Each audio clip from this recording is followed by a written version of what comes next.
ऐसे मारबे टूरी कैसे अच्छा या ऐसे मारबे वो तो कैसे ए बही आज कैसे मोर आँखी में तय तीन तीन ठन दिखत है भाई। आज मेरा आँखी में तय है किसी किसी के हीरो भारी चकाचक दिखत है ऐसे हाँ माने माया के नशा दोनों पति बरोबर चढ़त है। ये जाने जाने समझे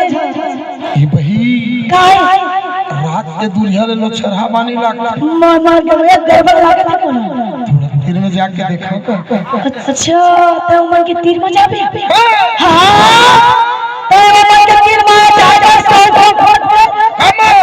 ये मन बहुत जोर से करंट मारते है तीर में छन तुम्हारा मन को लगा दे छोड़ी तो कंधे धर के कहा दे चाहूं मोला खोजे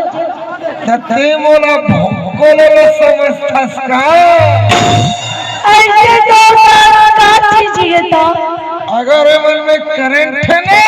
और तो पास का मोर जगह टेस्ट करे बट टेस्टर है